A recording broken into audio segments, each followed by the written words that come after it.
రక్షించాలి రక్షించాలి రక్షించాలి రక్షించాలి రక్షించాలి విషయం గోరక్షణ చట్టాన్ని అమలు చేయాలి. అదేవిధంగా గోమాతని రాష్ట్ర మాతగా ప్రకటించాలని మీ ద్వారా గవర్నర్ గారికి, గౌరవనీయ ముఖ్యమంత్రి గారికి, ప్రధానమంత్రి, అదేవిధంగా రాష్ట్రపతికి మెమోరాండం పంపించాలని చెప్పేసి ఎంఆర్ఓ గారికి సంబంధించిన మీకు సంబంధించింది. ముఖ్యంగా మా తరఫు అంటే మీ తరఫున రాష్ట్రం లోపల గో చట్టాన్ని అమలు చేయాలి.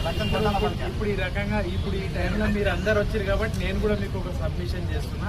నేను ఏమున్నా కూడా పోలీస్కి ఇన్ఫర్మేషన్ ఇవ్వమని చెప్తున్నాం. ఎందుకంటే మీ పోరలంతా పోయి చేజ్ చేసి దాన్ని ఎంటబడి పట్టుకొని డాక్యుమెంట్లు గుంజుకొని కొట్టి చేసి ఇదంతా చేస్తే పెద్ద పంచాయతీ అవుతుంది.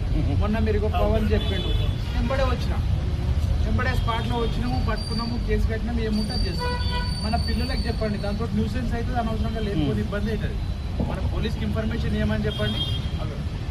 మీరు ఏమున్నా కూడా ఈ హౌస్ కానీ తర్వాత ఇట్లాంటివి మన పశువులు ఏమైనా తరలిస్తున్న సమాచారం ఉంటే పోలీసులకు ఇన్ఫర్మేషన్ ఇవ్వాలి. మన పిల్లలు ఏం చేస్తారంటే అట్లా పోలీసులకు ఇన్ఫర్మేషన్ ఇవ్వకుండా ఆ వెహికల్ ఎంటబడి దాన్ని చేజ్ చేసి ఆ డ్రైవర్ని కొట్టడము, డాక్యుమెంట్లు తీసుకోవడము, దాన్ని ఆపడము, అంత హంగామా చేయడం అట్లా చేస్తుర్రు.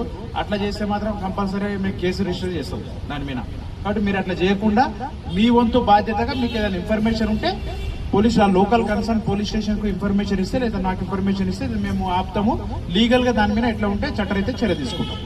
ఓకే, అమలు చేయాలని చెప్పేసి మీరు చేసిన దరఖాస్తులు ఖచ్చితంగా మీరు కోరుకున్న విధంగా గౌరవ రాష్ట్రపతి గారికి, ప్రధానమంత్రి గారికి, మన గవర్నర్ గారికి, గౌరవ ముఖ్యమంత్రి గారికి పంపిస్తాం.